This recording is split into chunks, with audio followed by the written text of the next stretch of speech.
Our government meeting for this evening, and we have with us the esteemed members of our Planning Commission. We welcome you and thank you for being here tonight. And so would City Clerk call the roll, please? Councilmember Cochran. Here. Councilmember Gonzalez. Here. Councilmember Hamrick. Here. Councilmember Jaquez. Here. Councilmember Meissner. Here. Councilmember Turner. Absent. Mayor Pro Tem Smith. Absent. Mayor Troutman. Here. Planning Commissioner Clark. Absent. Planning Commissioner Ledoux. Absent. Planning Commissioner Shagley. Here. Planning Commissioner B. Smith. Here. Planning Commissioner R. Smith. Here. Chairman Maloney. Here. Okay, again, thank you all. Welcome. Under consideration this evening is the Riverfront Zone District, and I think without further ado, we'll turn it over to Ms. Swetlick. Or is that appropriate? Do you want to start, Dina, or? Well, yeah, I think just want to say that there's a lot of work going on in the city right now, and very excited about the future of the riverfront. And Dina's put a lot of work, and city staff has put a lot of work into the riverfront zoning districts. Tonight's meeting, I think this is going to lay the foundation for what's to come, and I think there's a lot of information to cover. We'll probably be here, expect probably about an hour and a half.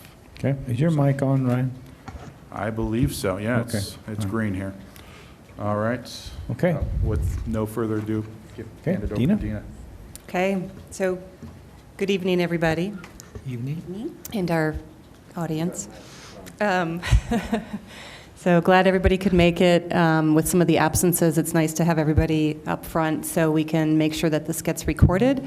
As Ryan mentioned, this is really setting the foundation for the Riverfront Zone District discussions. This is the first work session of several that we will have on this. And it's not only applicable for the riverfront discussion, but it also crosses over riverfront zoning discussion, but it also crosses over a little bit in terms of some of the riverfront design work that staff is working on. So I'll touch on a couple of those things and how they're interrelated between the Riverwalk design itself as well as the zoning. And then some of the tenets and nomenclature that will be talked about this evening are also applicable for any future zoning conversations that will be had. So, so this is really laying the foundation. Hi. Before we get started, is any of this what we're going to cover tonight? Does it impact landowners or business owners in that area? So I'll get into what this process is about. So there's two parts to zoning. There's the language, right, the toolbox, and then there's the zoning map. We are only talking about creating the language to be in the toolbox for somebody to come and actively ask for a rezoning to this zoning that we're creating. So we are not rezoning any property through this effort. Okay. Thank you. Okay, so, and I'm going to go, we have a lot to go through.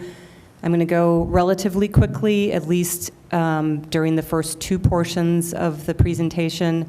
The third portion is where we're getting a little more intensive in terms of the details, so I'll try to slow down. But as Ryan mentioned, there's a lot to get through. So if I am going too fast, just ask me to slow down. So 3 parts to the conversation today. First, why, how, and where in terms of the zoning. B, we wanted to cover a little bit sort of 101 development within the floodplain, and that's why Adam is here tonight as the floodplain administrator for the city. And then the third piece is an outline for the proposed zoning. We'll go through some key concepts and then begin a conversation around some of the detail. So the first part, the why, the how, and the where. So why are we doing this? The entire reason that we're sitting here tonight is that we have an adopted regulating plan, which is the Arkansas River Corridor Master Plan, the ARCMP, that was adopted in December of 2017. That corridor plan is an amendment to the city's master plan. So the information in here supersedes and is more current than the information in the city's master plan. And so that's the regulating plan, of which one of the steps in that effort, one of the next steps, was to identify and create riverfront zoning.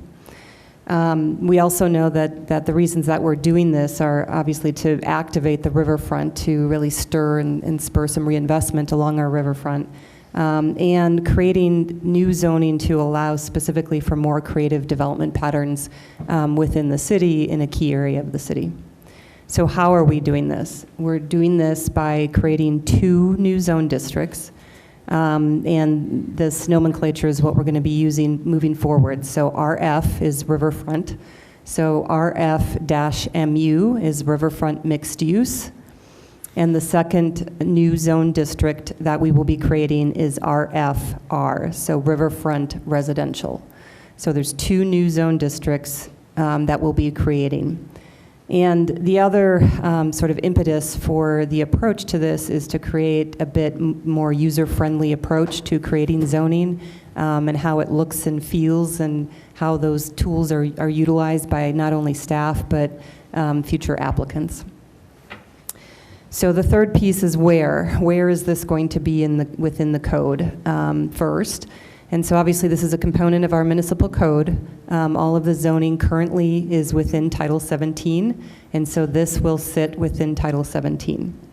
And then to the question of, well, where is this meant to be applied within the city, right, within the city boundaries? And the answer to that is, again, that it could be applied on lands generally between 1st and 11th Streets, and generally adjacent to the Arkansas River, and more specifically, it's desired to be applied if folks want to use that zoning on the north side of the river. So again, this is creating the language, which is the tool, right? Adding a tool to the toolbox of zoning within the community. We are not mapping. We're not doing any changes to the official zoning map through this process. So again, just to reiterate for folks, there's 2 parts to zoning, right? There's the language, the written regulations, and then there's the actual official zoning map. This process that we're going through is focusing on the written regulations, adding that tool to the toolbox. It is not doing any changes to the official zoning map of the city at this time. So just a little background information. So zoning has been within Canyon City for more than 80 years. The map that you see here is actually the 1941 version of the city's zoning map that was adopted. It was Ordinance 2, series of 1941. And you can see the geographic limits of what the city was during that time, and the population was about 6,700 during that time frame. And then I sort of just came across this by accident, but we now know when everything regarding zoning began within the city. So this is ordinance number 11 from 1927, which actually created the zoning commission for the city of Canyon City. So basically, since 1927, there's been a zoning commission or a planning commission within the community, and the whole reason for the creation of this group was to create zoning for the city of Canyon City. And I highlighted a couple of components there. So, said commission shall proceed with due diligence to make plans for the zoning of the entire city. And the reason being, the fact that the residential and business districts of the city is threatened with the erection of buildings that will be injurious to such districts of said city. So the entire impetus of the zoning dates back to 1927 in the history of Canyon City. So going back to the master plan. So I mentioned that the master plan is basically an addendum to the city's master plan, the ARCMP. And so within that process, there were actually 2 new land use categories that were created and adopted as part of that plan. So sort of the base level that occurs from any sort of regulatory standpoint on a piece of property is land use. So the land use is the first piece of that. And then on top of that, typically comes the zoning as the next step. So the ARCMP adopted and recommended a mixed-use riverfront land use district. And the purpose of that district is to encourage and promote a variety of uses that are complementary with Main Street commercial, encourage pedestrian access and circulation to the river and to the Arkansas River Trail. So that's the whole purpose of establishing that land use. And so that language is then what we use to get to that next step and that next level of detail in terms of creating the mixed-use riverfront zoning language. So the anticipated uses that were identified in the master plan are primarily retail, restaurant, and lodging, and secondarily office and residential. So there was also a second land use district that was adopted as part of the plan, and that was the riverfront residential. So from a land use standpoint, that was adopted to promote infill residential within walking distance of the downtown core, and that encourages pedestrian access to the river and Riverwalk. And there, the anticipated uses are a variety of housing types in a tight-knit feel. So just going back in summary of the why, how, and where we're doing this. We're doing it because of this regulating plan to encourage reinvestment, redevelopment along the riverfront. We're creating 2 new zone districts, riverfront mixed use and riverfront residential. We're providing a more user-friendly approach to a code within the community. It will be sitting within Title 17, and again, it can or could be applied generally on lands adjacent to the Arkansas River between 1st and 11th Streets. So then moving into the second part, so development within the floodplain. So we thought it's important, I know there were some questions in previous work sessions about what is floodplain, what is floodway, et cetera. So we wanted to just walk through a little bit of that with you all to make sure that everybody is on the same page, and for the public that may be watching this evening or in the future on tape. So very briefly, and I can start off and Adam can jump in here. So the floodplain includes, and I don't have a pointer, but basically the floodway, the area in blue, has more onerous restrictions on it, right? Because this is where the higher flows are of the water, and that's the floodway. So, and then outside of the floodway is typically referenced and called the flood fringe. And those 2 components, that entire area, is known as the floodplain, okay?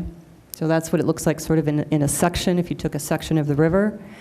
If we now look at a specific context within the city, I just pulled up this area to show how that applies within Canyon City. So the blue area is the floodway, and the area that we're looking at here on the left side of the screen, the street that's vertical on the screen is First Street, and the street on the east side, or right side, I guess, of the screen, also the east side, is the 4th Street Viaduct. So just to give everybody a sense of where we are, Centennial Park on the lower part, Veterans Park on the north.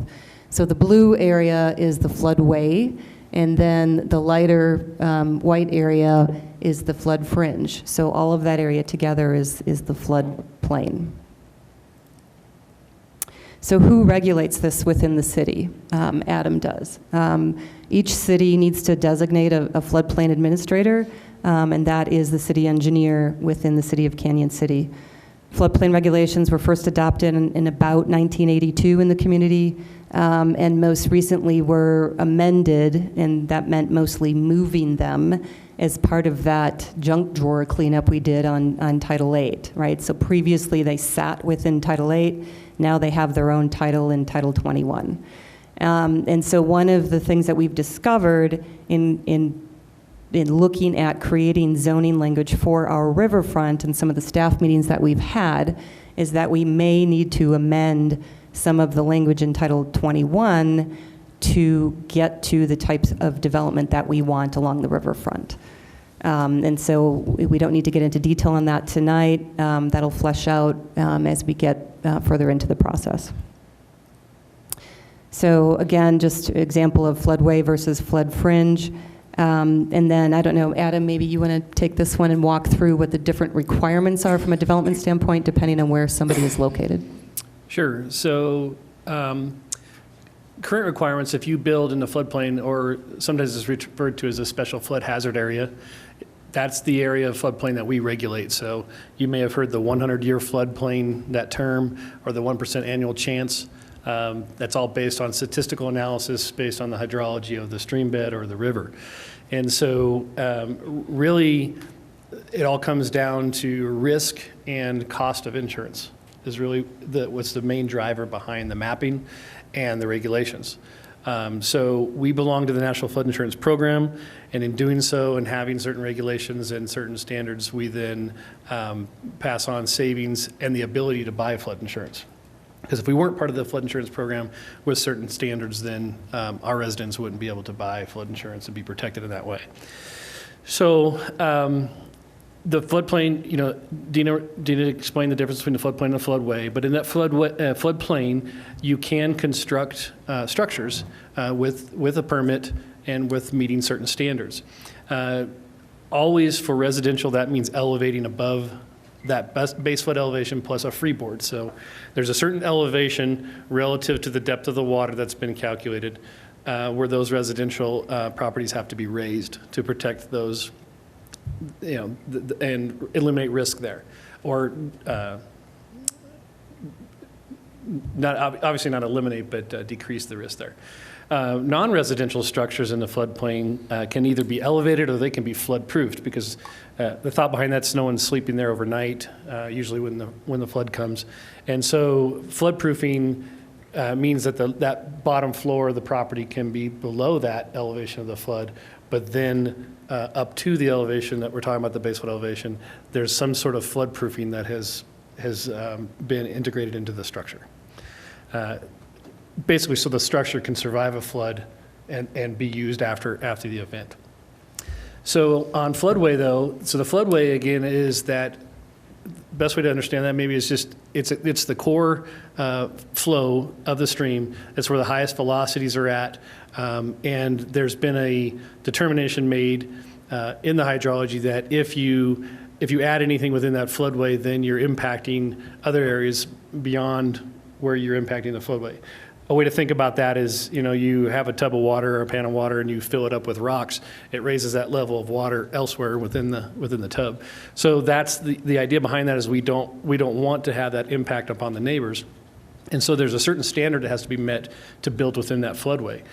Our current ordinance does not allow any type of residential or overnight stay within the floodway, but you can build commercial structures currently under our regulations within the floodway. But it is a difficult process, and sometimes can be an expensive process, because you have to prove, again, when we talked about the rocks in the tub raising the water, you have to prove that your project is not going to raise that level of flood upon someone else. And that takes an engineering study to do so. I think, yeah, that's good. So why that's important in terms of creating the riverfront zoning language is we obviously have floodplain and floodway on some of the properties that are adjacent to the river. So this is just giving you an example of so in this graphic, the floodway is sort of the green, or being represented as the green right now. And you can see on the left-hand side, so folks can, you know, more easily develop a building, and so that brown color are conceptual building footprints, and potentially stay out of the floodway, but that might not give us the optimal development pattern that we want to see along the riverfront. And so the other option is, well, gee, they could potentially develop in the floodway depending on the use, at least with our current regulations. But there are other restrictions to that, as Adam mentioned. So these are some of the factors that we need to take into account when we're creating the language, because we really want to activate that river frontage. And so similar to when somebody is walking down Main Street and all of the buildings are basically up to the sidewalk, right, at a zero setback, it really creates an outdoor room or building envelope and a pleasant feeling as you're walking down that riverfront. So we really want to maximize that building frontage along our riverfront as well. And so that's one reason that we may need to consider some modification of language within Title 21, and the other reason might be for to allow some of the uses that we may want to see along the riverfront. And this is just sort of taking some of what Adam talked through. This is from a different community, so it's not necessarily all apples to apples. It's just a diagram to show you that concept of that Adam was referring to about there's the regulatory flood protection elevation, but then you have to raise above that in order to build. And that does other things as well in terms of the environment of somebody walking along that future river walk or sidewalk, and where is that building going to be sitting elevation-wise, and how much activation are we going to see from the riverfront to some of those buildings. So any questions on floodplain or floodway? Adam, is that just is that those boundaries exactly the FEMA maps that I can look up online? Yes. Okay. Okay. With that, Adam can leave if you want. I'll hang out. Thanks. So moving on to the third section, what is the outline of the proposed code? What are some of the key concepts? And let's get into some of the detail. So in terms of the organization, I mentioned that this is going to sit within Title 17. Specifically in conversations with the city attorney, right now we've landed on it being 17.18. So that's where the new riverfront zone district language would sit within the municipal code. The outline that we currently have, I believe that was included in your packet of information. This follows the typical outline of our current zoning. So Article 1 is typically some of the general provisions. Article 2 is districts and regulations, so this is where it really gets into the meat. And Article 3 is development standards. So we will be spending a lot more time probably having conversation around Articles 2 and 3. So let's start by walking through Article 1. So generally, the purpose and intent, those intent statements are usually found up front at the very beginning of any zone district language. And it's really important that we are in general consensus on what those statements are, because if that consensus is there, then all of the details that come after that should be able to get flushed out pretty easily. So this is really where staff wants a lot of input. So, and these intent statements were included in your package, but I want to walk through them one by one. So first is to provide for a strong urban presence along the north side of the Arkansas River within the core of Canyon City. So I'll walk through these one by one, and then if there are any questions, comments, input at this time, please provide those this evening. The second is to maximize the development potential of key sections of the city's riverfront. Third is to impart strategic guidance to support exceptional development practices. Allow for flexibility and creativity in mixed-use development. Accommodate a variety of higher-intensity residential building types for riverfront living. And providing for a transition from the riverfront mixed-use district and other non-residential uses to residential and/or agricultural uses. So those are the intent statements that staff has put together based on some of the initial language and goals that were provided in the Arkansas River Corridor Master Plan, and just knowing where we want to be in terms of trying to spur redevelopment and investment along the riverfront. So are there any thoughts or comments on those statements at this time? And you'll have an opportunity to provide, afterwards, if you need to sleep on them a night or two, read through them, provide input. You can do that after this meeting. Yes, sir. I know we're not talking mapping, but as you know, there are substantial portions of current private property in that area that those people have absolutely no interest in a zone change. And we talk about an overview, but for example, how segmented or how finite can we be in terms of allocating that zoning? So again, we're, My question makes sense? yeah, so again, so there's two components to zoning. There's creating the language, right? So like going into your toolbox in the garage Right. and getting out a tool. But until you have a project that you want to apply that tool to, or somebody asks to use that tool, they don't have to use that tool. But I think I understand. What we're focusing on is really kind of the North Bank. You know, it's the South Bank where we get into some of the big agricultural zoned areas and areas like that. So number one, we're talking to the North Bank, and so we don't really have a lot of when this was passed by council in 2017, there were a lot of people from the South Bank that came in and had input at that meeting. And really, we're kind of looking at the North Bank.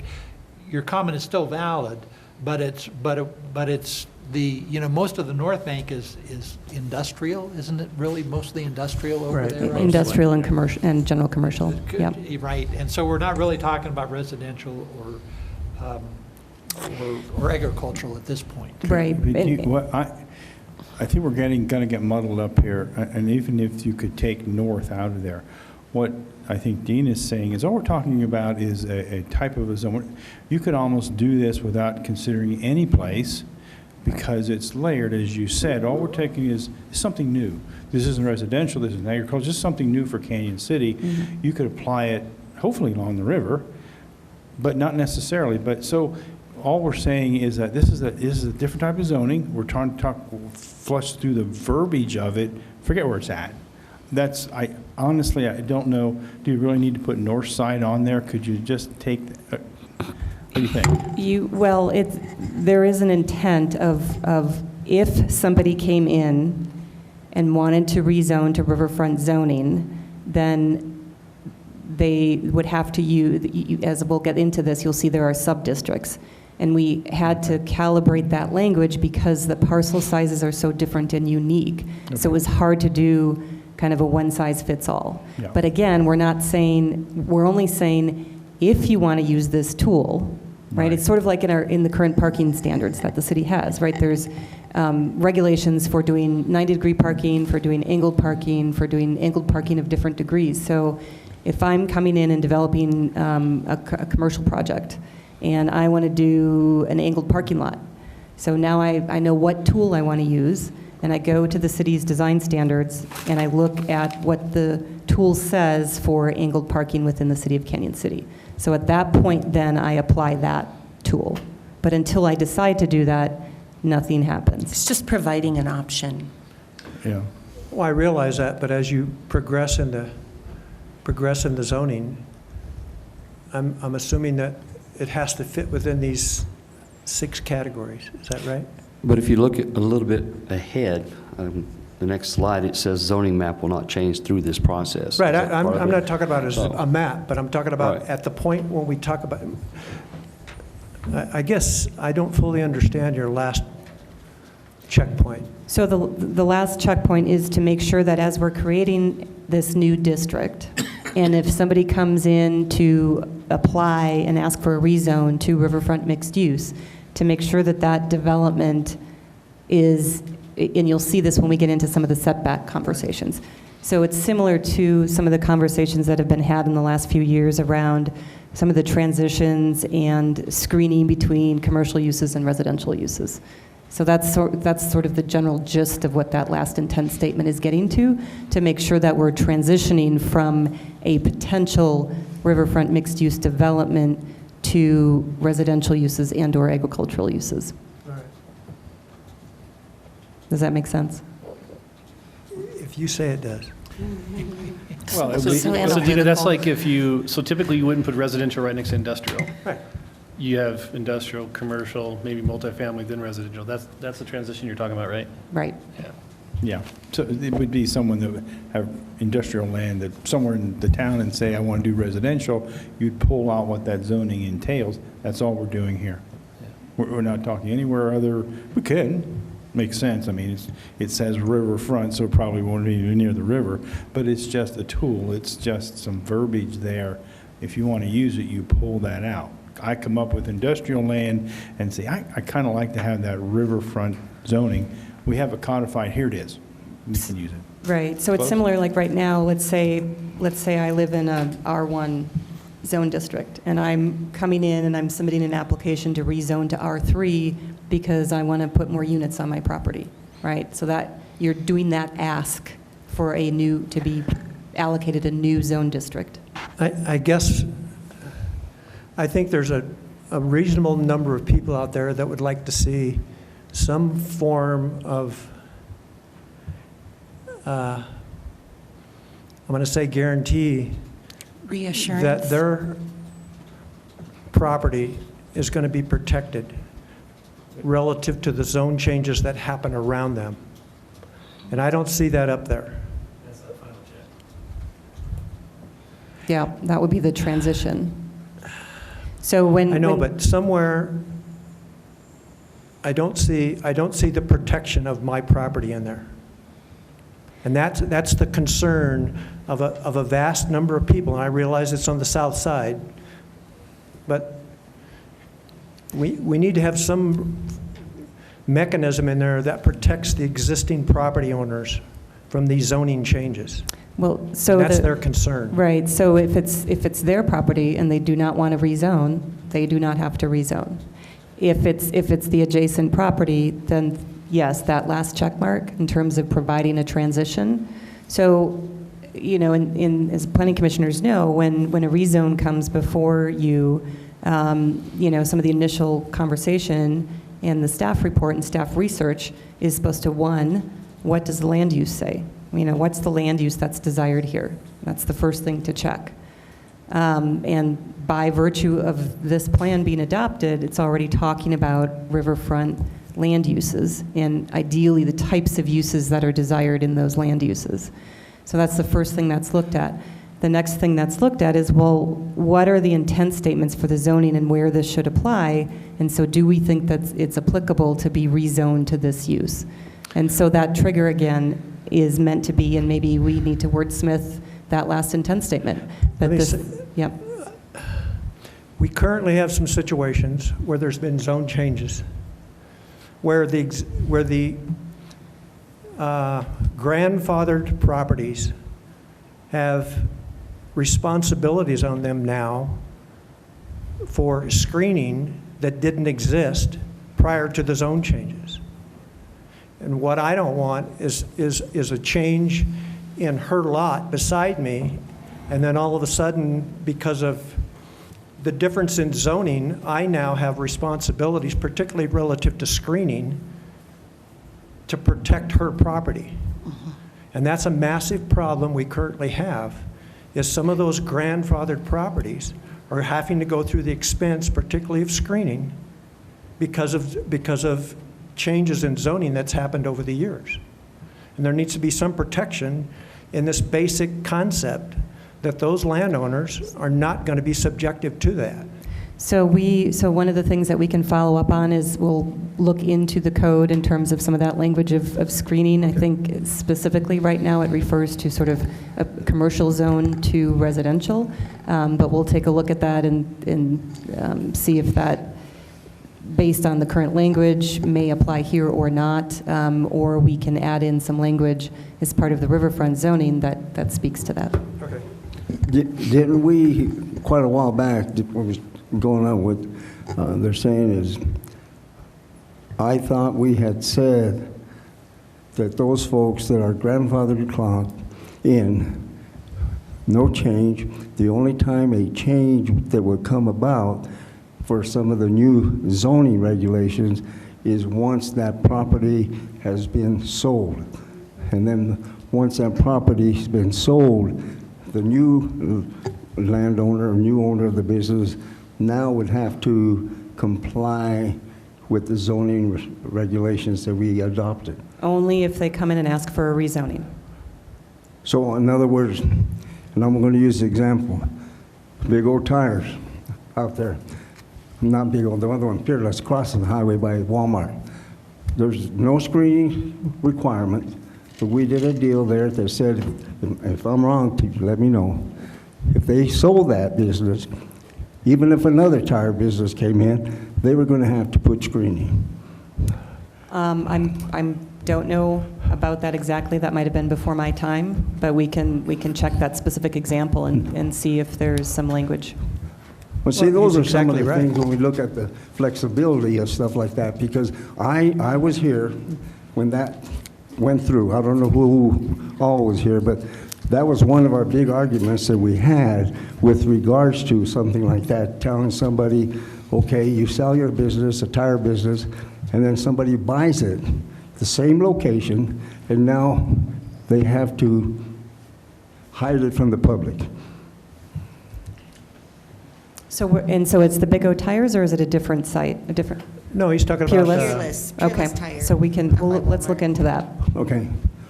it's the concept he's talking about, though. Yeah, I don't because, think that was. well, but see, that could apply to a lot of stuff that when we're looking at the flexibility of the zoning and all that. So, I mean, I guess what we want to look at is where are we going to look at with regards to the flexibility and creative mixed use? Is that first going to go through the planning commission with the current zone that's in effect, and then their recommendations and that coming to city council for approval or disapproval? You mean in terms of this process? Yes. And adoption? Correct. Okay. Yep. Okay, thank you. Dina, isn't it true that, so part of what, it seems to me that the thing that you've noted is good for us to look at, but the one way that we can think about it, I believe, and perhaps, this is the input that we're talking about, is that if there's requirements, so if you have two agricultural pieces of land, and one of them decides they want to use the riverfront zoning, and there's going to be some type of screening required, that it should go with the change in zone and not impact the other owner for a new requirement. And that, I think that, Exactly. I'm just looking, That's what he's trying, yeah. I still feel the tar and feather from the first meeting of those residents' concerns about the protection of their land.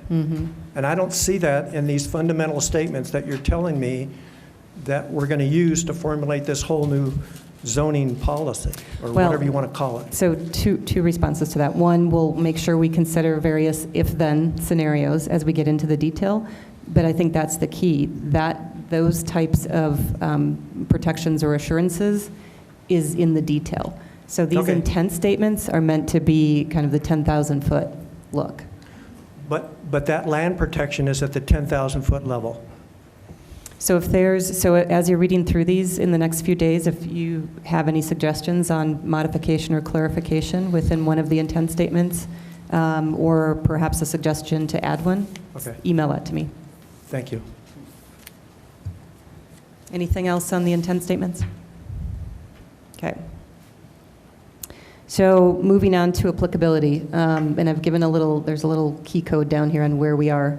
So in terms of applicability, we've talked a little bit about this before, that generally we're thinking, because of what was adopted in the master plan, that this would apply between 1st and 11th Streets on the north side of the river.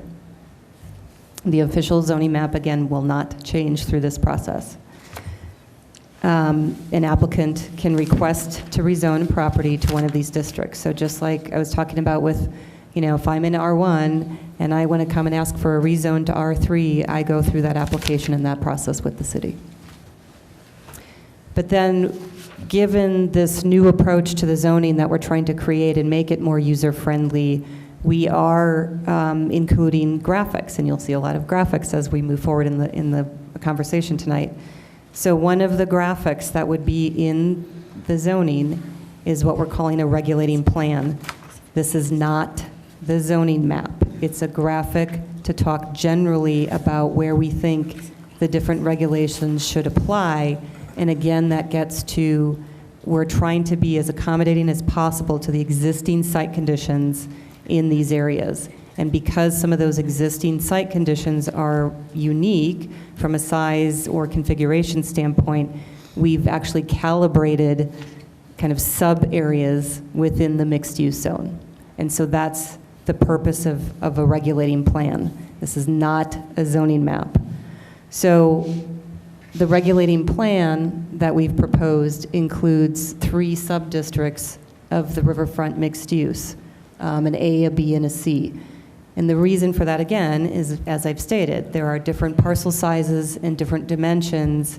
And as we went through and tested different development scenarios, we realized, hey, we really need to calibrate this and fine-tune it a little bit to make sure that those existing properties can redevelop if they want to redevelop using this new zoning. So that's why you're seeing 3 mixed-use sub-areas. And a really easy way, the main difference of this is that 2 of the 3 sub-areas have river frontage in terms of the mixed use, and 1 does not. So as we get into this, you'll see there's very specific language about if you have river frontage, what that should look like, and if you don't have river frontage, that's what it should look like. That's why we have to have these sub-areas. The second reason for the regulating plan is, as you can see the green dashed line on here, it talks about key river frontage. So again, we know the type of environment that we're trying to create along the river, and we're trying to activate that riverfront and make that really kind of the front door of these properties in that condition, in that context. And that's why we want a graphic to identify, hey, this is the important frontage if you're in this area. If you don't have river frontage, so if you're, say, over on 9th Street and somebody wanted to rezone to riverfront mixed use, then we're saying, in that case, 9th Street is your primary frontage. So we want to make sure that's very clear in the code by having a graphic that helps illustrate that. And so again, just in terms of order of magnitude, what we're talking about here, right now there's approximately about 5.5 miles of land that abuts the river within Canyon City on both sides of the river, 5.5 miles. And where we're talking about this potentially applying is less than 1 mile within the city, right? We want to make this a really special place within the city. So then moving on to the last 4 components within the general provisions. So in terms of definitions, for the most part, we will be referencing existing definitions in Title 17, right? So existing definitions that are at the very beginning of Title 17. But we've also identified through this process where we're going to have the need for a few new definitions or amended definitions to clarify things. And then the next 3 pieces, the administration and enforcement, the administrative exceptions and amendments, is all going to reference existing Title 17. So we're not proposing anything new there. It's simply we're keeping the same setup in the code and referencing existing code. So the process that somebody would go through in terms of enforcement, in terms of exceptions, in terms of amendments, would go through any other Title 17 zone district process as it currently sits. So we're not changing anything there. All right, so moving into Article 2, districts and regulations. We're focusing tonight just on the riverfront mixed use piece. We're not going to touch the riverfront residential at all tonight, and we're not going to really touch development standards at all tonight. So we're focusing just on riverfront mixed use. So within riverfront mixed use, there are lot standards, there's building placement, building height, and uses, right? These are 4 primary components that you see sort of the bones or the backbone of any code or any zone district. And again, here's going to be another side note to make sure we're all talking about the same nomenclature. So if you think about Main Street, there's a clear zone, which is, right, clear zone where mostly the pedestrians are walking. We have to keep it clear for ADA reasons, et cetera. And there's an amenity zone. And the amenity zone is where we have trash, benches, art, signs, maybe sandwich boards, right? That's the ideal place for sandwich boards for businesses. So that's the amenity zone. If we flip over to the other side of the street, luckily because of the wide right-of-way on Main Street, we actually have sort of 2 clear zones in some places. And what that's allowed us to do is have the outdoor cafes and still maintain that necessary clear zone. So again, there's a clear zone, in this case, along the curb edge. There's the amenity zone, and then a cafe zone in that condition. And all of those components is the public realm, right? It's the public right-of-way, the public real estate of the city versus the private realm, right? So I'm going to use those terms as we're moving forward. So similarly, as we start talking about the riverfront, we have the Arkansas River, if that's the blue area, where you see the rocks and the green, if that's sort of the bank in the riparian area, then, you know, part of that parallel effort that staff is working on right now is actually thinking about the design of that future Riverwalk, because we know we want to have a Riverwalk on the north side of the river and north side of the bank in the core area of the community.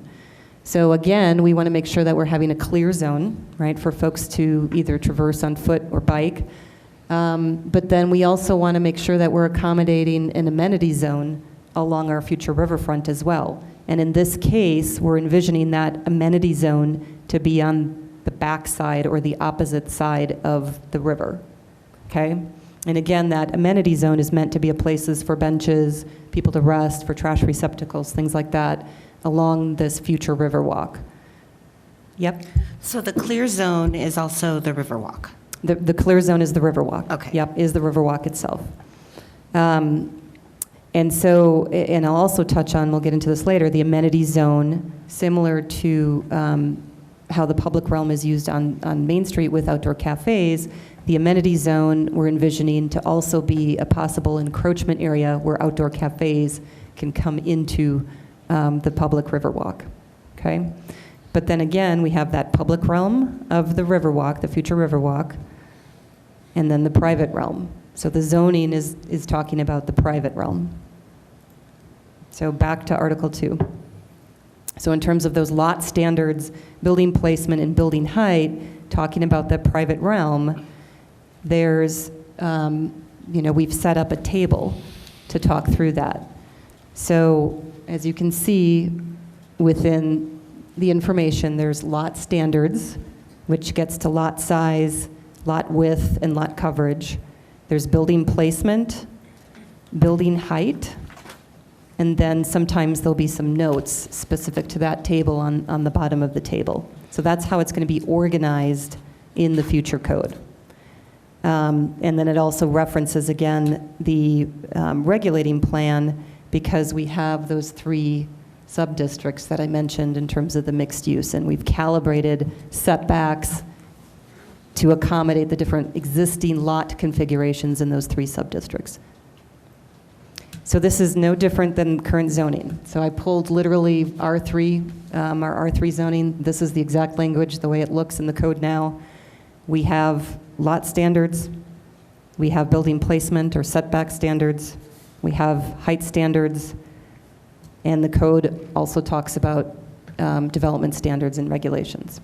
So this isn't anything new or different. So in terms of lot standards, let's talk about, just to orient you to what is a lot and what are we talking about with setbacks. So this is sort of two-dimensional, mostly two-dimensional. So let's say if the Arkansas River is the blue area, our future Riverwalk is the gray, and we have a street on the opposite side, then basically this is a lot. So when we start talking about setbacks, we'll talk about what a Riverwalk setback is, a street side setback is, a typical side yard setback, all of these things that are in a typical code. We just need to be a little more unique about it in this context because we're adjacent to water and we're trying to make the Riverwalk the front door in this case.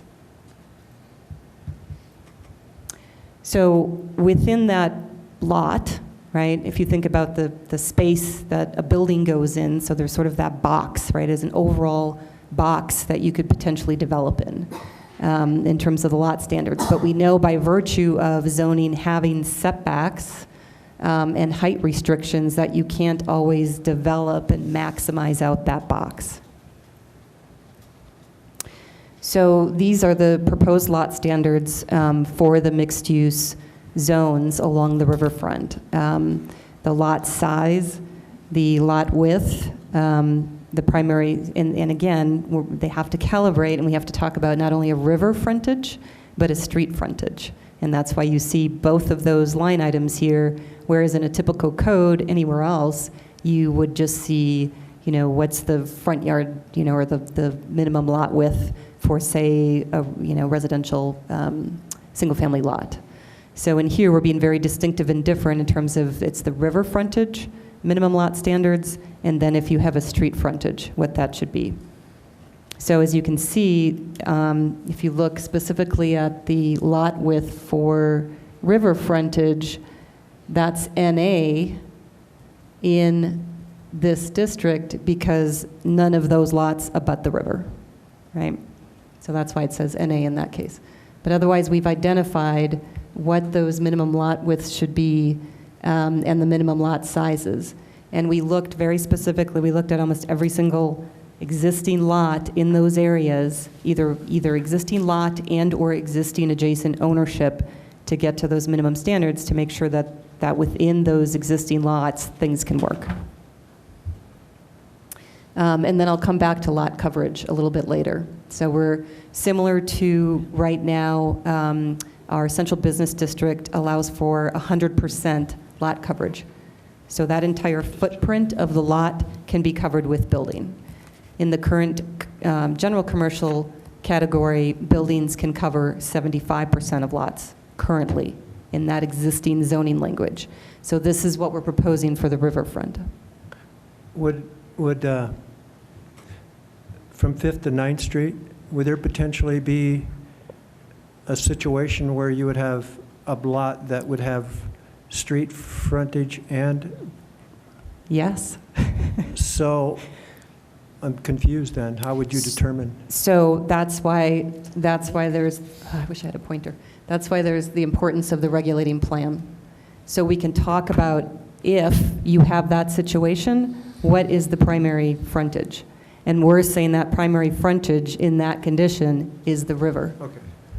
Dean, could I ask a question? Yep. What's our consideration with the railroad that goes all the way through? How are we going to, I'm not going to say combat it, but how are we going to live with the railroad going through most of these lots? Yeah, so remember that the regulating plan is sort of, it's a diagram. I mean, we know that in MUB, right, some of that land probably will never change, right? I mean, none of it needs to change. People don't have to ask for a rezoning. But by virtue of some of the configuration or use, i.e. rail line, we know that that will not change. All right.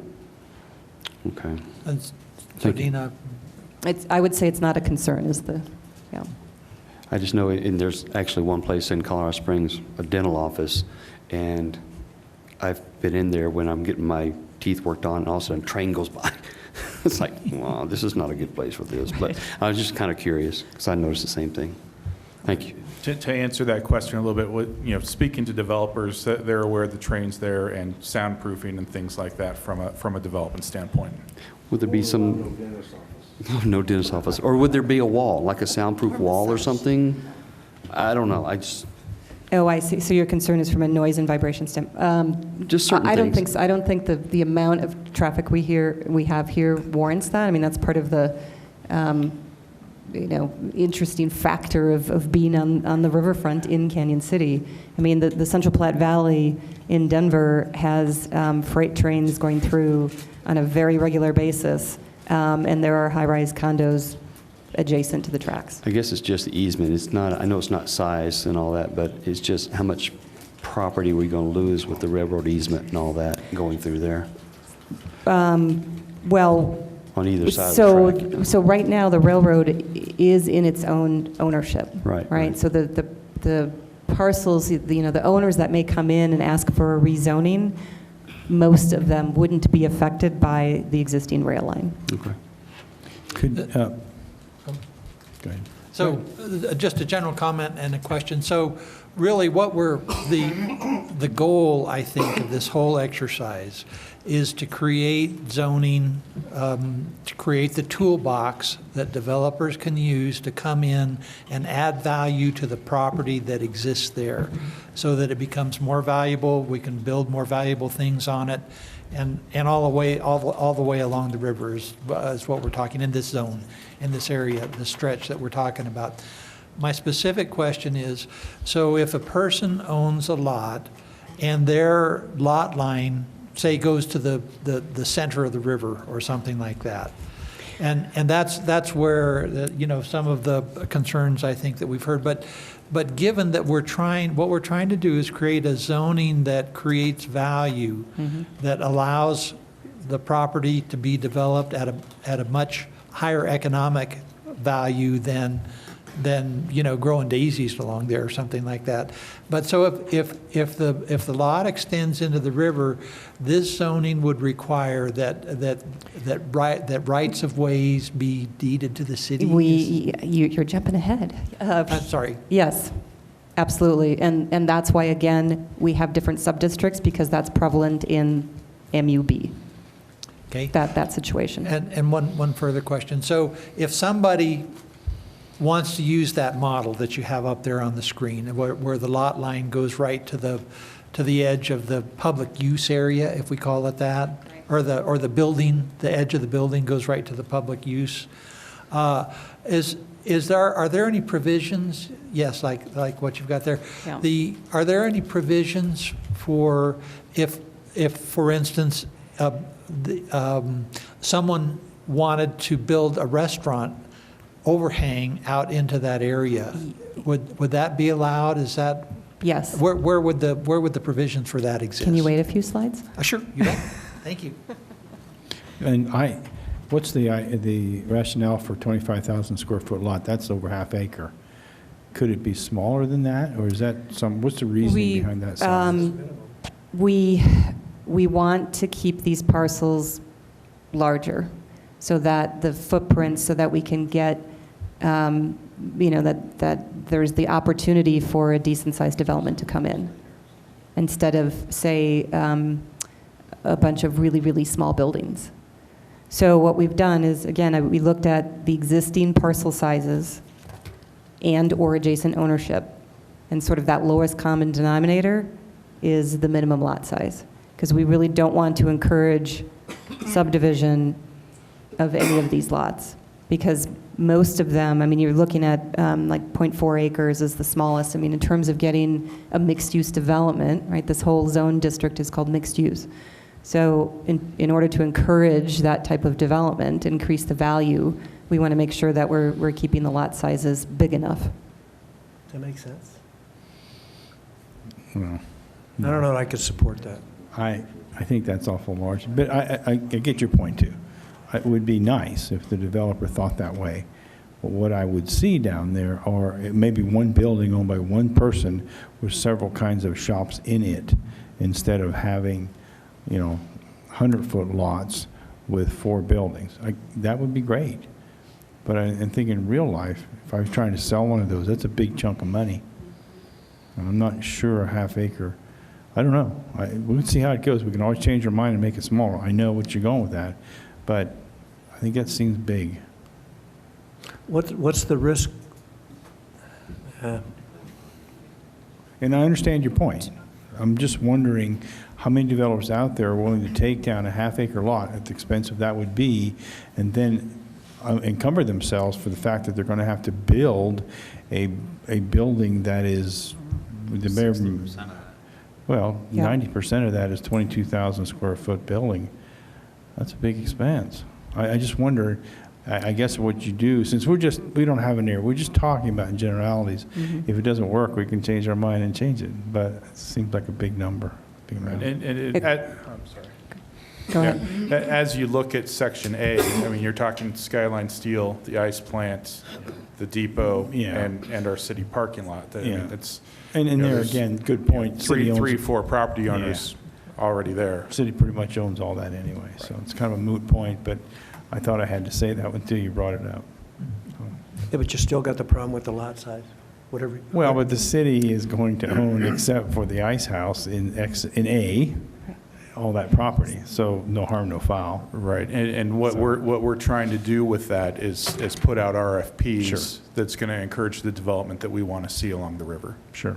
And if they come in, maybe with something small, they could bring it back and we could probably Correct. amend that. So, okay. Yep. Okay. Okay. Can we move on? So moving on to building placement or setbacks. So again, this is why the regulating plan is so important, to make sure we're identifying if you have river frontage, your front is the river. If you don't have river frontage, then your street is the front. So this graphic illustrates, so for those properties that have river frontage, there's a setback range.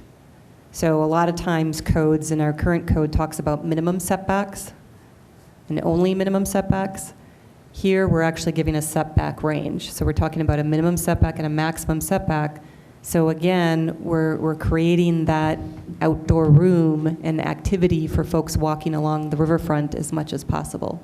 So we're trying to encourage folks to stay within a range of that building placement. And that approach is seen much more in recent code work across the nation.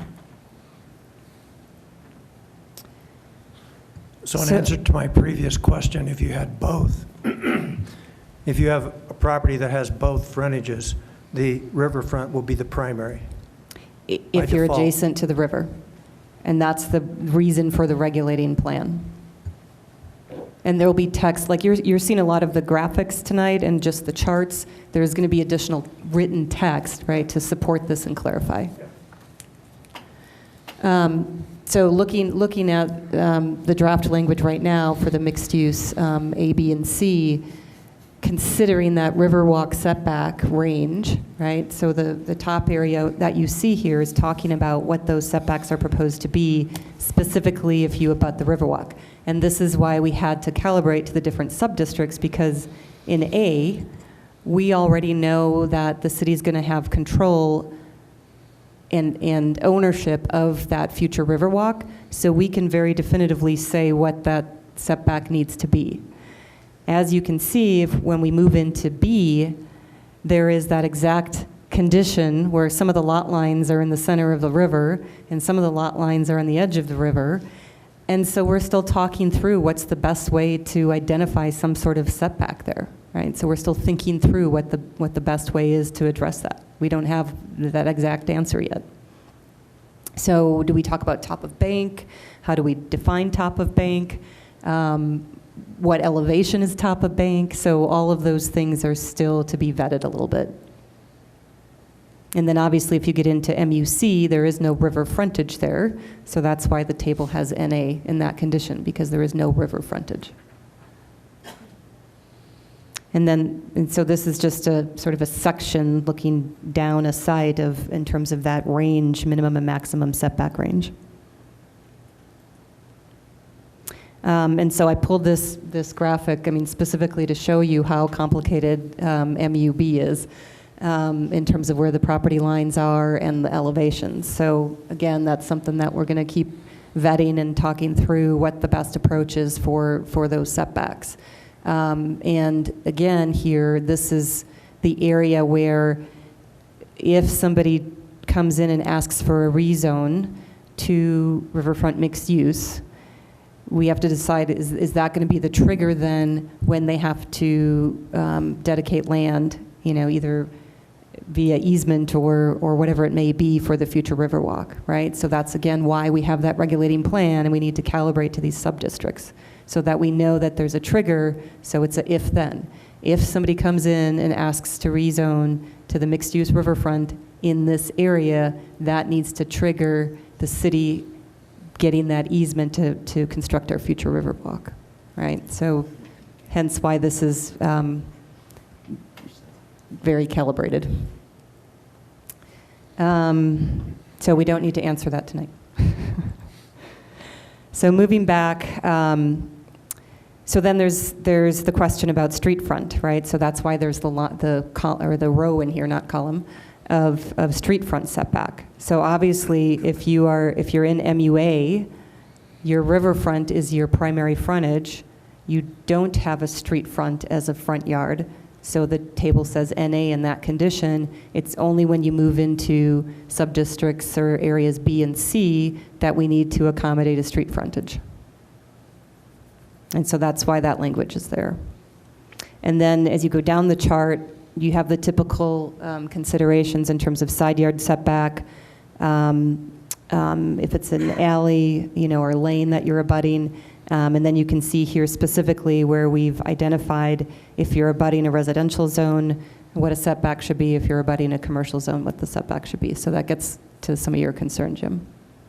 All right, so we're talking about making sure there's that setback from changing from that mixed-use zone to a residential zone.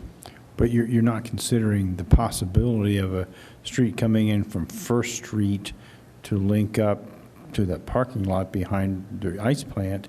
So in Subdistrict A is the unique condition where there will be river frontage and then a street, and so the future water street. Right. So we're saying very specifically that the front door, the front yard setback of that lot in that condition is the river. So if that road goes through, there's no setback to that street. And that's why this row specifically is in here. Street if budding riverfront, and street is opposite river. So those Okay. properties would not have an option? Why, yeah, why would you?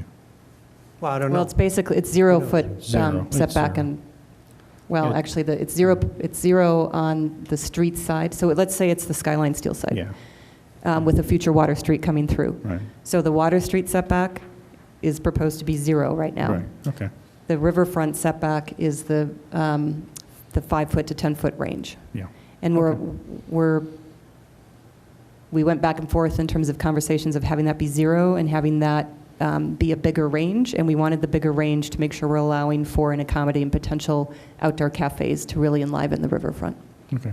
So they could have a outdoor cafe that's partially on the private property and ask for an encroachment into the Riverwalk to Okay. extend that cafe.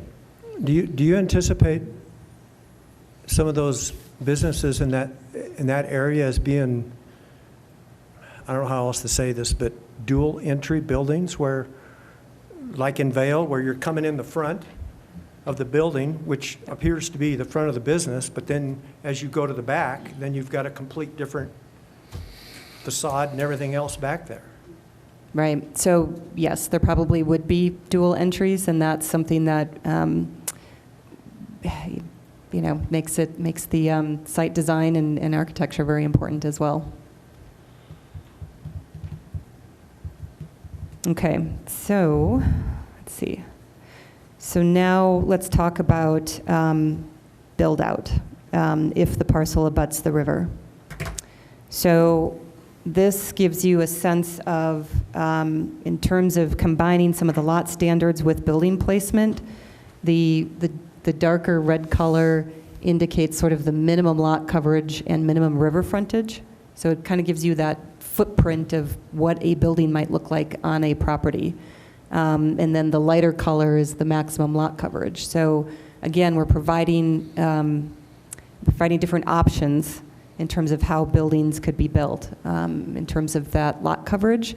But we want to make sure that there's, at least from a minimum setting, for folks walking down the riverfront on this less than 1 mile stretch within the entire city, that they're getting a very unique experience. So hence the 60% build out along the river edge, right? So that if they're doing the minimum, I'll get to that. If they're doing the minimum, this might be all surface parking, right? So people are walking past the surface parking, but then they're walking primarily past a building and activated storefront, restaurants, retail, et cetera, on the ground floor. Does an open door cafe count for that? As open space? I mean, non-covered lot? Oh. You said parking lot was one of the things they could do. Oh, So if you it's guys- not built, but if it's outdoor, Yeah, you can like only- outdoor seating to the side? Yes. Yes. Yep. Okay. That would count of the 35%. Yeah. That could be the 35, but it couldn't be part of the 65%. No, The- the 65, the lot coverage is minimum 60, right? Oh, So you okay. could have 40% that's not building on the ground level, and that could be landscaping, outdoor cafes, parking. Okay. So this is going back and looking at sort of the entire table, right, in terms of the lot standards, building placement, building height, and again, tying that to the regulating plan. So building height is the last thing that we haven't talked about.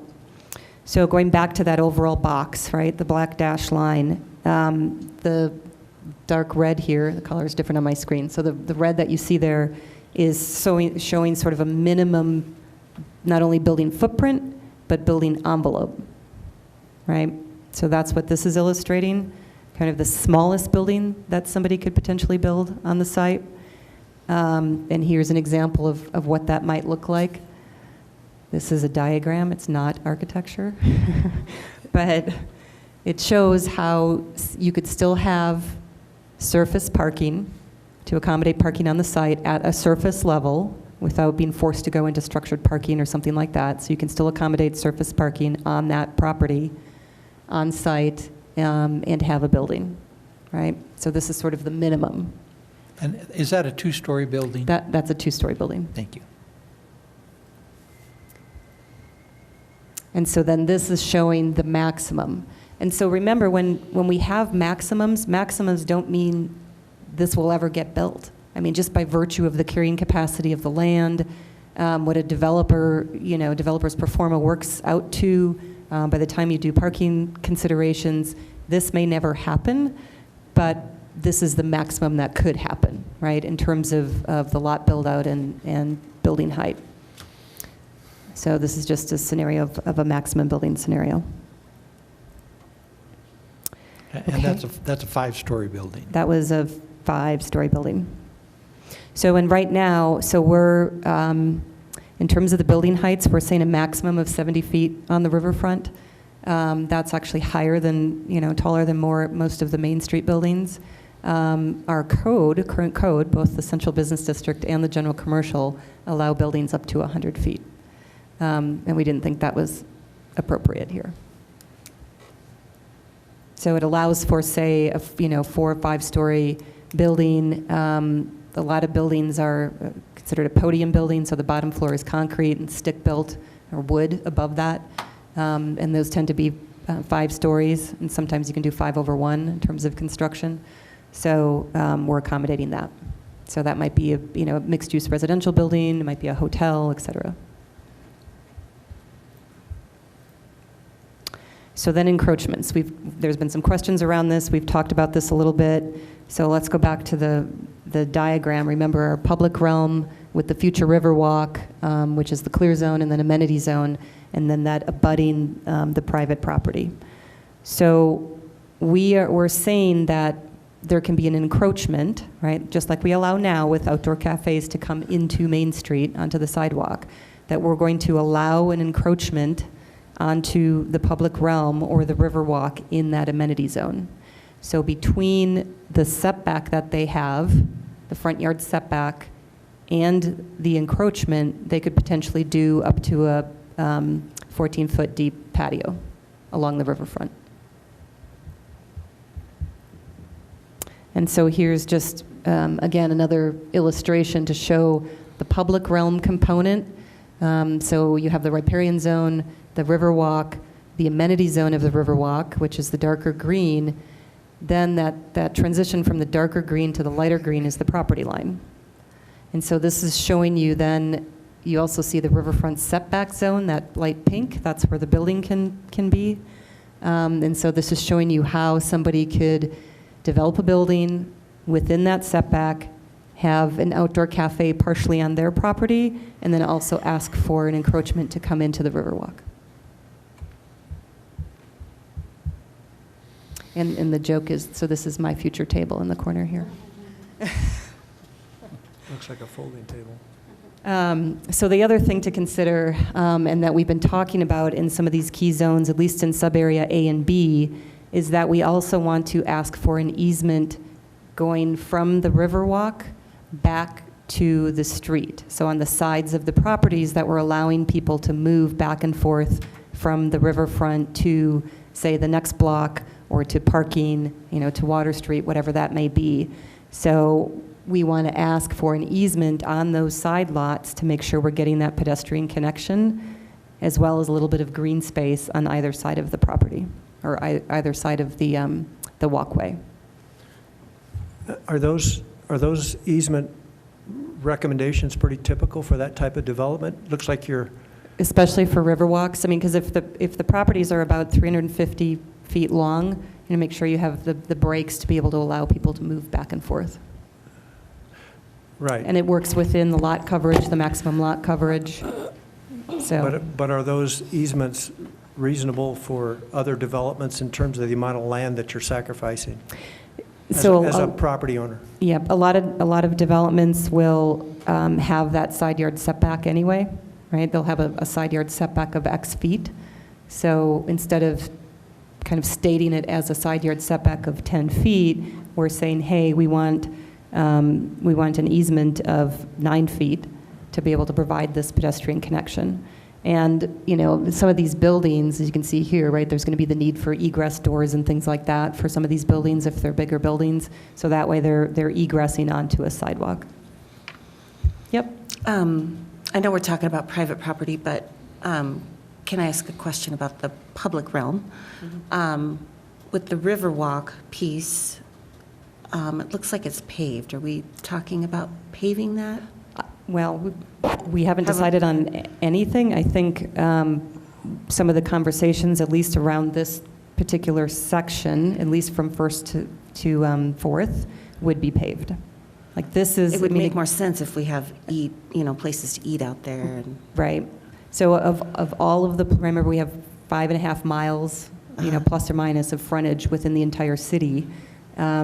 Where this zoning might apply is less than 1 mile of that.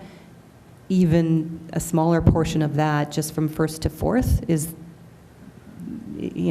really needs to be the most urbanized piece. So right? I just want to put this out there, though, that I really would hate to see biking and skateboarding and all of that taken away from the Riverwalk in this area, just because it's more urbanized. I just want to put it out there that I'd like to be able to see. We haven't had any conversations around that yet. That's more sort of in that design of the riverfront conversation. Sure, I know we're not talking about that right now, but I just want to put that out there for future reference. But a lot of times what communities do is, at a very minimum, they'll have speed limits in areas like this, just to make sure that the cyclists and folks on wheels are going slow enough to not By the time we get to this, it's probably going to be hovercraft. Yeah, really. Don't have to worry about it. So at least having speed limit sign in these areas would be a good idea. And then some communities might even have a zone where they ask people to dismount. So these are some things that other communities have done. Okay. Dina, I have a question. As we're talking about restaurants, some of these areas that require a lot of the loading dock situation, serviceable areas like alleys are built into these places. How do you do that with these so it's not a eyesore kind of a thing? When you've got the front, the beautiful area, you've got the back is your other pretty areas against the street. I guess I haven't really noticed this if I've gone to Vail or somewhere with these dual entrance kinds of things. How do they service that? So that's, yep. I mean, some of that servicing realistically might be on Water Street in this area, or it might be on the side yard.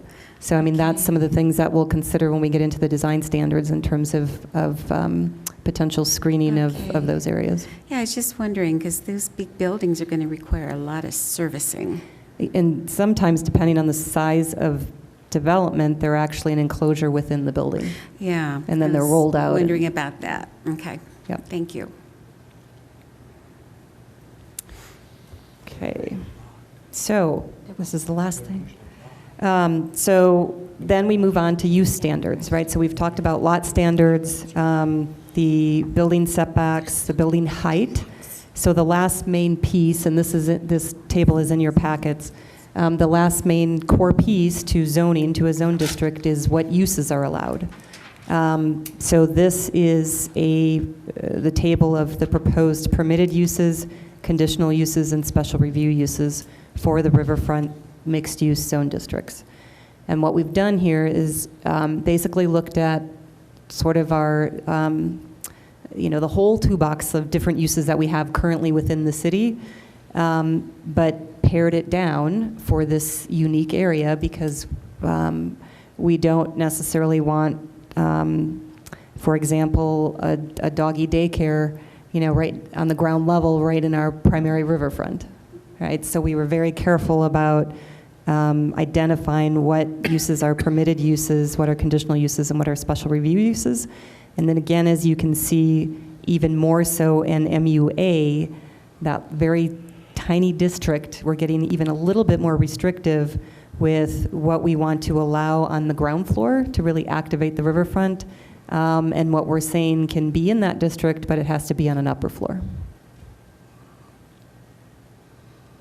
So, and again, we don't need to go through and vet every single one of those. That's something, again, if you have individual comments after this, if you want to email me those, you can do that.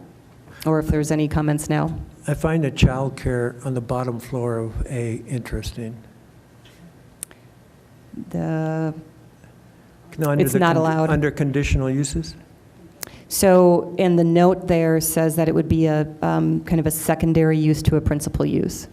So let's say a hotel comes in and they want to do just a couple child daycare facility and offer that as part of the hotel offering. That would be a secondary use to the principal use of a hotel that we would allow. Okay. How's that any fundamentally different than not secondary use? Then, So the whole building could be childcare on the bottom then? Well, I'm just saying. As opposed to that just a part of it, right? Right. We're talking down the line, but I don't see the difference. I mean, you're still allowing childcare on that prime, for lack of a better term, real estate on that lower level. mm-hmm. Whether it's primary or secondary use, you're still allowing it, which doesn't seem to make sense. So if that's something, I mean, do folks think that that is a use that should not be allowed on the ground level anywhere in Well, Subdistrict A? if you look at Main Street, would you allow it on Main Street? Right? No. I mean, that's not the concept of what we want on Main Street. Well, as a secondary use, it seems, On the upper level. well, it seems to me, flexible is nice, as long as it's a secondary use and not the primary use. I mean, I like flexibility myself, and maybe we have a different opinion there, but I think by the time this is built, a lot of these are going to be, they're not going to be relevant just because of the price, because these aren't going to be low-rent districts. So I don't think we're going to have to worry about childcare. I don't know how much childcare people Well, make. you need to be careful about projecting the future, because in 10 years, that could come back to haunt you. Well, I'm going to Because be here in 10 years. if it's written now and doesn't get changed, then it becomes a problem in 10 years. Well, I'm just saying as far as the price. I'm just saying, I don't know how much, but So Randy, I think you're getting to just the cost per square foot to rent a space like that Right. in prime real That's estate. all I'm And you're saying. saying that the Right. likelihood of that type of use coming in is probably not I don't going to disagree. happen. it's just a speculation. I'm not saying it's not going to happen, but I'm just saying some of these places will probably not be able to afford some of this property. Yep. What is the difference between a training facilities and a training facilities type 2? So Those are in our current code. And I actually, so before I come back to that, based on my read of those two definitions, I've actually specifically added conference meeting facilities. That's one of those examples of a new definition because I thought we needed that to clarify conference meeting versus our current definitions of training and training 2. Good point. There is a difference. I don't remember exactly what it is, but I can email you that language. Okay. Dina, I've got a question. If you'd go back to the previous slide. And then so is the previous table is what I meant, excuse me. No, go ahead. There, yeah. So if you look at the lot coverage under lot standards, there's a minimum and a maximum, 60 and 90% under the A district. And then down below, under building placement setbacks, says riverfront build-out if parcel abuts river, 65%. And I didn't understand the difference between those. So let me go to, I think they're back this way. I thought she explained that right there. So the minimum lot coverage, the 60% refers to this, right? So Gotcha. that area. The minimum lot frontage refers to if this parcel is, 300 feet long, 60% of that needs to be building. Thank you. 350 feet, 350 feet, because you couldn't have 300, right? correct? In A, No, I'm just serious. You couldn't have 300. yep. Dina, I have a question. Yep. Trade or repair shop? Let's go back to the use table here. Yeah, Whoop, too far. sorry. All right. What all does that, I mean, could we have an auto body shop set up? So that one, I'm trying to remember if I added, What do you there were a recommend? couple of new definitions that are added specifically to address some of these things, or I've made a note that we want to amend the definition to take out certain uses, so, Because that, to me, is kind of like Skyline Steel that's there right now, and it doesn't really invoke yeah, what I we're guess going it's, for. like in my mind, I was thinking more of if it's like the shoe repair shop, that's the really tiny storefront in the mix of, restaurants and other retail. Is that okay? Are we okay with that?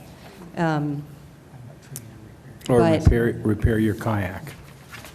Or repair your kayak. So, Bike repair. but Bike. we can take a look at that definition, I guess. So the input is, what do you think are the types of trade or repair that are inappropriate? Right, I would say probably no like industrial type repair. Right. I mean, if it's recreational or personal use or something, I don't know how you would even term that. Or but that it's all indoor up to a certain square footage? Yeah. Yeah, Does our current code differentiate with those repair shops? Or Well, trade? trade or repair shop right now is on one line, so it's either a current existing definition or proposed. I don't remember, so I'll have to look at that. But we can clarify by saying all indoor, up to a certain square footage, and we can be very specific in the definition. or even if it was, just from 9th to 11th Street, because it's not on the river at that point. Right, so we're But- not, so right now, if you look under permitted uses, it's But not it's- allowed as a All right. permitted use in A, But it is on B. but it is on And B. B is still pretty much on the river. Okay. These are all But- great problems to have if we get to this point. Yeah. right? So if we're dealing with these questions 5, 10 years from now, then we're doing good, right? Yeah, I agree. Or we could put trade and repair shop as conditional use, because that would be, so I mean, right now it's identified as a conditional use in A, and that's where we could have some of those triggers. You can But have you- it, but it has to be da-da-da. Okay. I don't know if you want to get. Would be subject to you- planning and zoning. So is there a sort of a general consensus to move in B, move trade and repair to conditional? Problem. And then I would we'll, say yeah. for B for sure. Yeah. I think we could throw out a bunch of things, just like I jokingly said kayak. You could say bicycle uses, but if I said riding lawnmowers, probably not. Right, on the river. So it would be it's not- yeah. concurrent with the acceptable use of that particular area of town. right. And I think you get, but I think you could add it to A with that language. you could, I think conditional probably would Yeah, get you where you probably want to go. Yep. And I think it'd be very logical to say lawnmower repair and fixing Mini Coopers is probably not it. The current definition is a shop where a form of occupation, some line of skilled mechanical work or manual craft is conducted, such as by a printer, electrician, jeweler, office machine or appliance repairman, and leather craftsman. So yeah, we probably want to Amend that one. Tweak that. amend that. little And tweaking there, I don't Adam. know if you want, yeah, I don't know if you want wash machines, I would like to find a shoe repair place. yeah? Okay. And I do have, right, I don't have it up here, but basically the next column on this is my notes that says new definition, amend definition, so. Okay.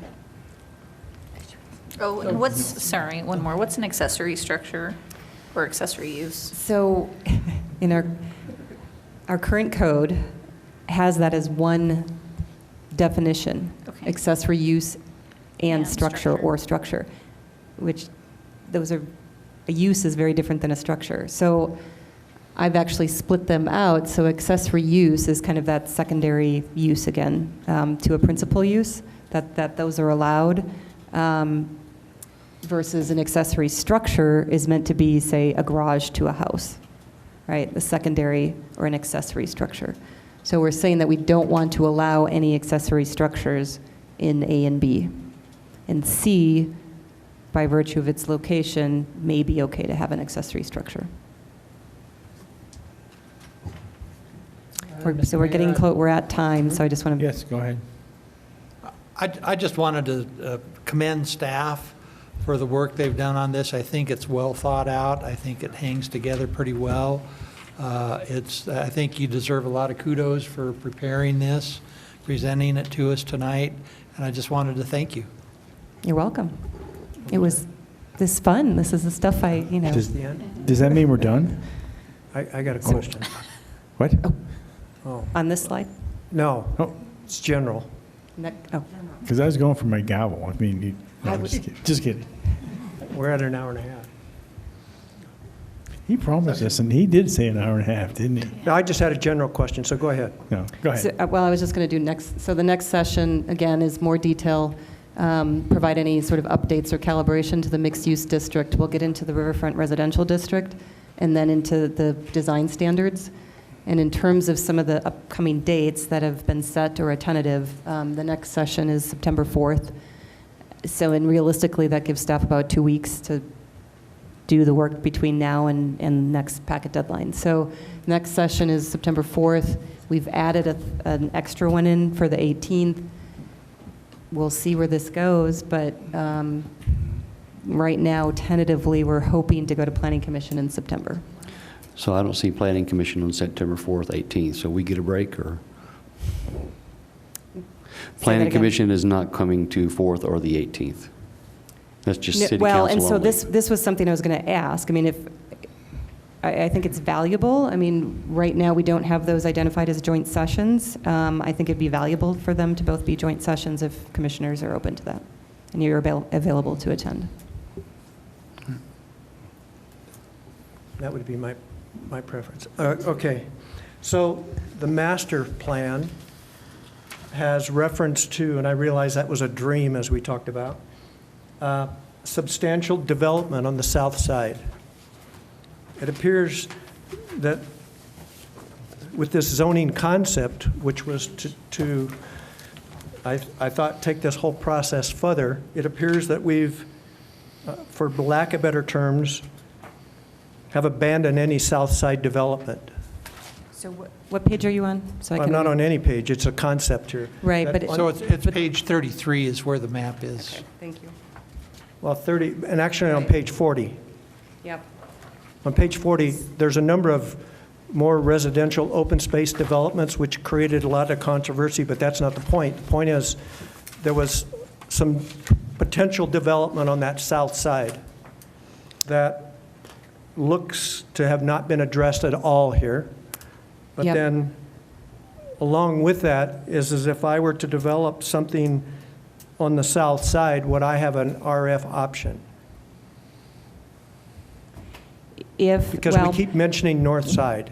Right. So regarding that land use designation from the master plan, the two components on the south side, one was primarily an open space, public use designation. So we don't necessarily really need to create any code language for that. The riverfront residential component on the south side, somebody could come in and ask for a rezoning to that. Have you looked at page 40? On 33, let me go to 40. Page 40 created So, lots of conversation, right. and particularly vision plans. that development off of Ellsworth. Right.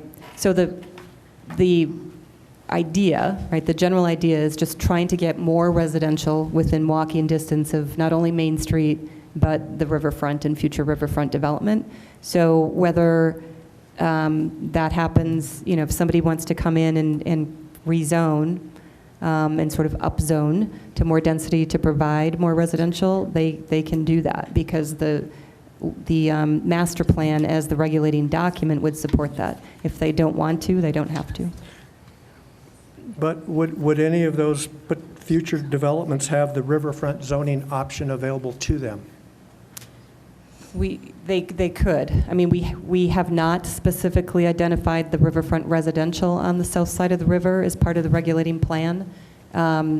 If you want us to include that, we can do that, because that will add more calibration because there's non-river frontage. Well, is your plan to later address the south side, or are we just? We weren't going to address the open space component that was identified in the master plan. So the only piece that's sort of left out is that bit of riverfront residential identified on the south side. Theoretically, it would never happen, but there's a large segment of land on the south side that potentially, or hypothetically, could have some commercial development, which according to the landowner is never going to happen, but... Well, so the master plan doesn't identify commercial development on the south side. Talk to the kids. I think they will. I think what he's getting at is if it met, even though it's not in your current regulating plan, and we could change the regulating plan, but if it met similar conditions, but the riverfront is on the south side, they could apply for this type of zoning. That's what he's asking. And I don't see why they couldn't. So let's say you take the new eye clinic, Rocky Mountain Eye Center, and they wanted to redevelop and they wanted to use the riverfront zoning, they could do so because they're within these parameters. Or we may want to add some more specific language around that. I mean, those lots east of 4th Street are the lots that created those landowners by all means and rights had extreme concerns, but there still is the remote possibility that somebody could sell one of their lots to an individual that wanted to develop it to take advantage of the riverfront. And as I'm seeing this, none of these opportunities would exist for those properties on the south side because we're talking about limiting it to the north side. Mm-hmm. Is that correct? Or in terms of the regulating plan right now. But that doesn't mean if someone requested that we couldn't take action, we being the Planning Commission and council. Correct. And staff. Okay, any questions? Thank you again. This is something that thrills me because we're at that point where sometimes I thought we'd never get there. But this is really great. Thank all three of you, and hopefully we'll have meetings, we'll get this done, and this will add tremendous value for our town, but also an area that is sorely needed of that. So we appreciate that. Thank you. in a closing comment, I don't know how many people in this room realize, but Mr. Maloney can attest to this, that this has been in works in a dream stage for years. So, I mean, we're finally coming to fruition, something that councils a long time ago had wanted to try to do, we had the opportunity to at least start the ball. So, we're moving in uncharted territory. Thanks. Yeah, And thank good you. job. And really quick to Jim's point, I always say, let's stop talking about it and make some things happen. Right. So, thank you. Sounds like we're Okay. close. Thank you. I guess Thank you. we're adjourned. Okay?